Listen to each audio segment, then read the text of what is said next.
76वें गणतंत्र दिवस की शुभकामना।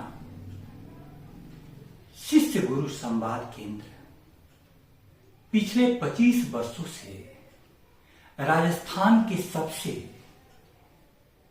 शैक्षिक दृष्टिकोण से पिछड़े बांसवाड़ा क्षेत्र में विद्यार्थियों के साथ नियमित संवाद का आयोजन कर रहा है।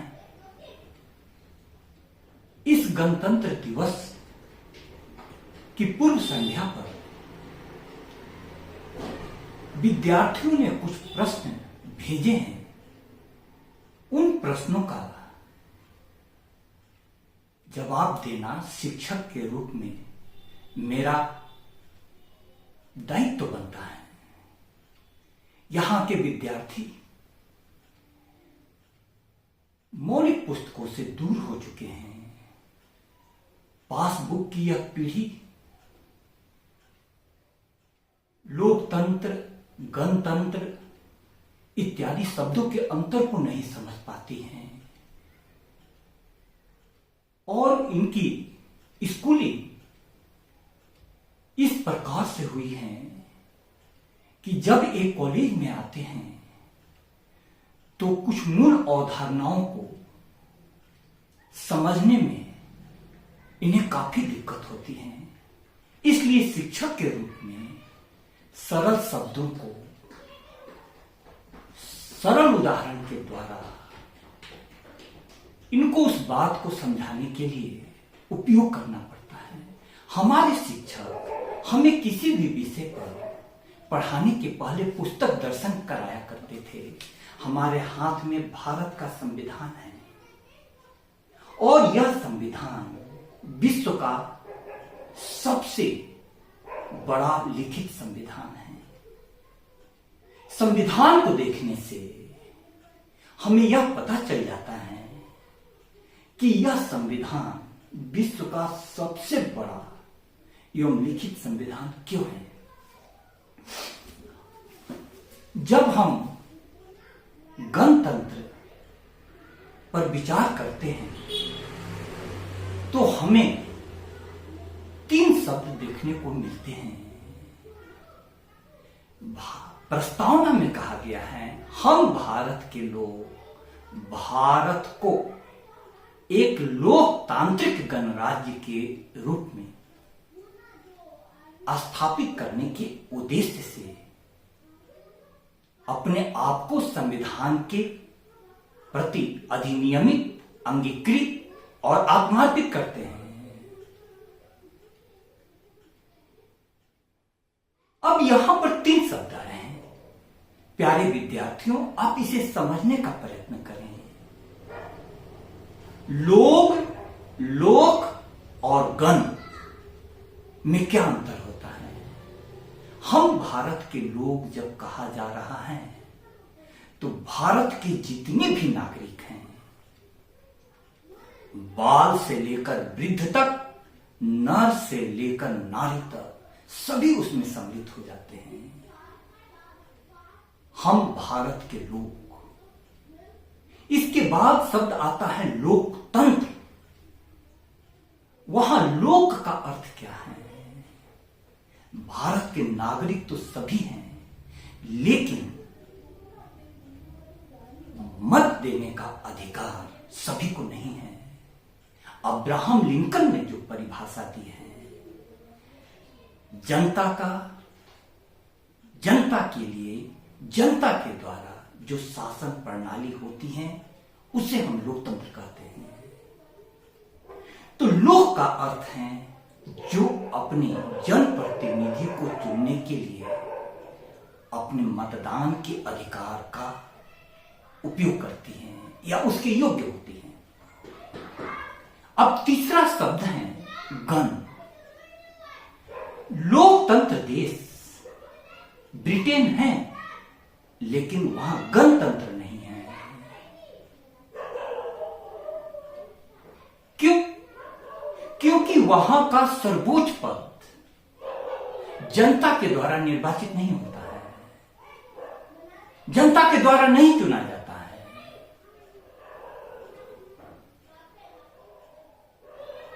भारत में सर्वोच्च पद है राष्ट्रपति, उसका भी चुनाव जनता के द्वारा चुने हुए प्रतिनिधियों के माध्यम से किया जाता है। किंतु ब्रिटेन में वह पद वंशानुगत है, राजा हो या रानी वंश परंपरा से चले आ रहे हैं। इसलिए लोकतंत्र होते हुए भी ब्रिटेन गणतंत्र नहीं। दूसरी विशेषता है कि संविधान लागू होने के बाद हम गणतंत्र बन गए, अर्थात अब भारत का शासन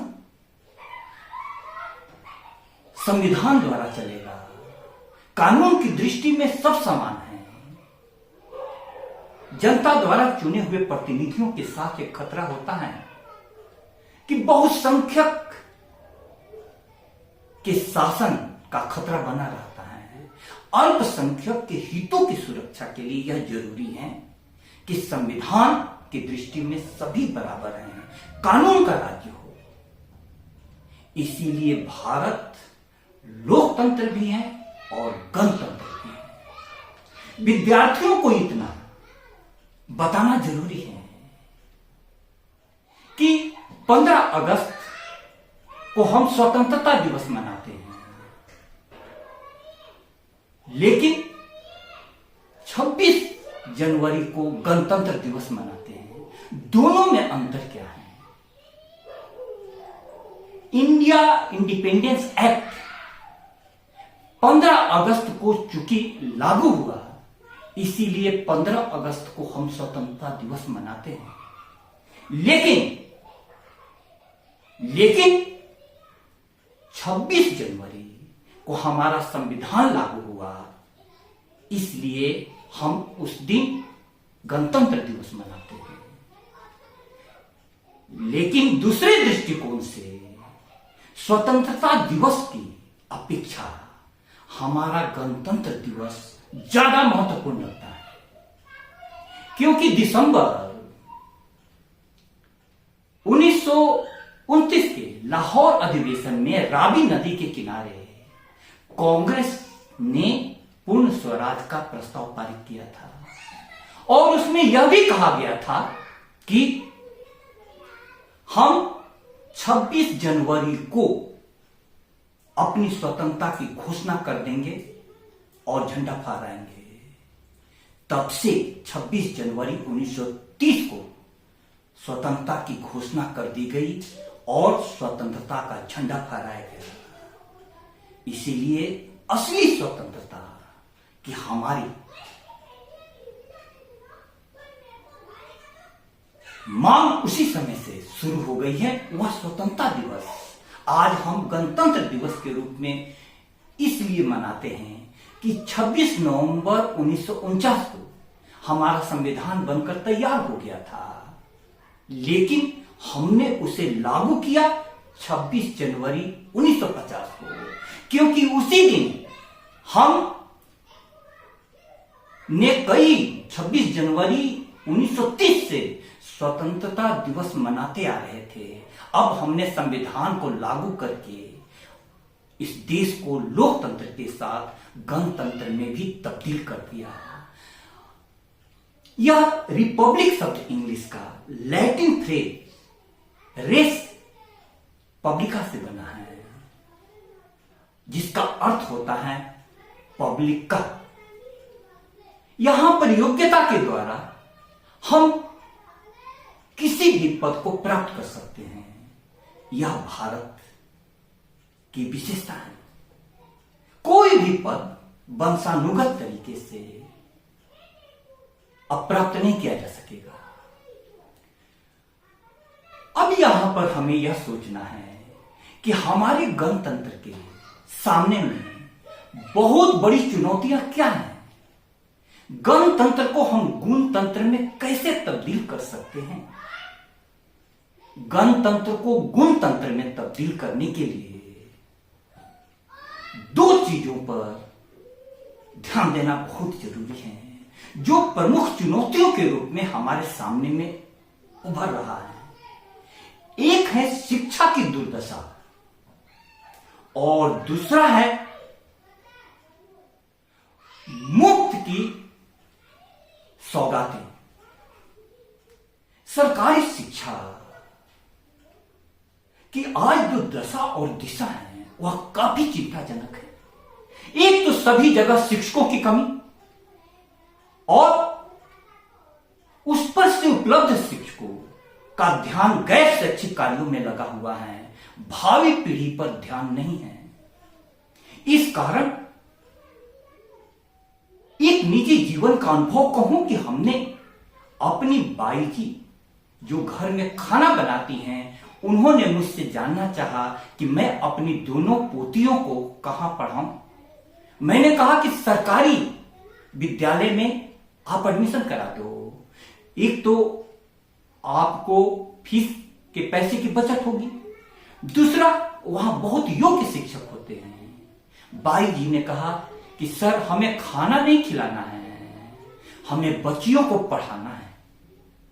अब उनका यह जवाब सुनकर मैं स्वयं सरकारी कॉलेज में हूं, मुझे काफी ठेस लगा। सामान्य जन की क्या समझ बन गई है सरकारी शिक्षा के बारे में।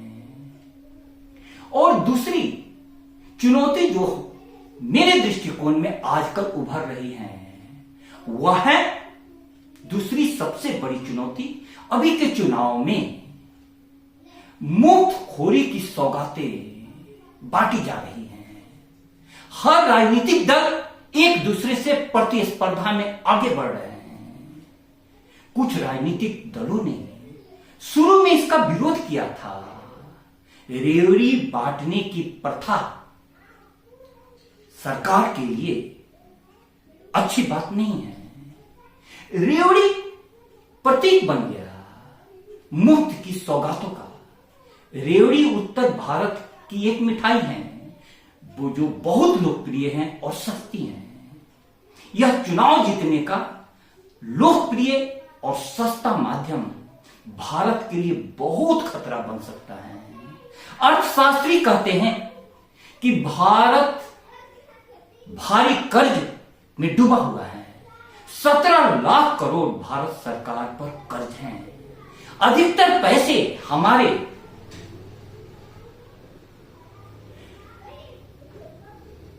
ब्याज चुकाने में चले जाते हैं। ऐसे में मुफ्त में टीवी, लैपटॉप, राशन इत्यादि सामान के बाद अब नगद हस्तांतरण शुरू हो गया है। महिलाओं को, युवाओं को, किसानों को नगद हस्तांतरण किया जा रहा है और इससे चुनाव जीतने में काफी मदद मिल रही है। अब यहां पर सोचने की बात है कि ये कर्जदार देश यदि मुफ्त की सौगातें अपनी जनता को देगा तो इससे जनता के चरित्र और गण का चरित्र और तंत्र का चरित्र दोनों पर एक संदेह उठता है। हमारा देश जो कि पुरुषार्थ को बहुत प्रधान मानता है, जो कर्म में ही अधिकार मानता है, नहीं सुप्तस्य सिंहस्य प्रविशन्ति मुखे मृगा। सोए हुए शेर के मुख में मृग अपने आप प्रवेश नहीं करते। ऐसे में हमें यह विचार करना होगा कि ये मुफ्त का सौगात, हम मुफ्त खोरी की आदत हमारे गण को आलसी, अकर्मण्य और दूसरे पर निर्भर रहने वाला नहीं बनाते। और तंत्र पर भी एक सवाल होता है। नेता वही हैं जो जनता को आगे की राह दिखाए, जीवन में ऊंचाइयों पर ले जाए। लेकिन आज नेता चुनाव जीतने के लिए किसी भी प्रकार के हथकंडे को जो अपना रहे हैं, यह गणतंत्र के लिए शुभ संकेत नहीं है। कवि धूमिल के शब्द मुझे याद आ रहे हैं। वे कहते हैं, न कोई गण है न कोई तंत्र है, यह आदमी का आदमी के विरुद्ध खुला सा षड्यंत्र है। तंत्र को संवेदनशील होना चाहिए, दूरदर्शी होना चाहिए और हमारी जनता को भी जागरूक होना चाहिए, अपने कदमों पर भरोसा करने वाला होना चाहिए।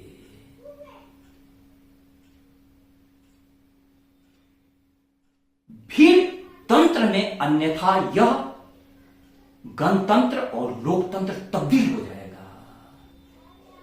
किसी कवि ने बहुत प्यारे शब्दों में कहा है, भीड़ का साथ निभाने की जरूरत क्या है। लोग पत्थर हैं, उन्हें मनाने की जरूरत क्या है। अपने कदमों पे भरोसा तो करो ऐ हमदम, इन कदमों को जमाने की जरूरत क्या है। जिंदगी अपनी, कदम अपने और मंजिल अपनी, राह चलने को बहाने की जरूरत क्या है। आओ हम तल्ख हकीकतों से निभाना सीखें, यूं हकीकतों को भुलाने की जरूरत क्या है। इस गणतंत्र दिवस की शुभ बेला में मैं इतनी ही प्रार्थना करना चाहता हूं कि शिक्षा हमें उत्तरदायित्व को और कर्मठ नागरिक बनाती है और तंत्र का यह दायित्व है कि गण को ऐसा तैयार करें ताकि विकसित भारत के संकल्प को पूरा किया जा सके। 76वें गणतंत्र दिवस की बहुत बहुत शुभकामना। परमात्मा से प्रार्थना है कि हमारा गण और तंत्र दोनों मिलकर इस गणतंत्र को गुणतंत्र में बदले। बहुत बहुत शुभकामना।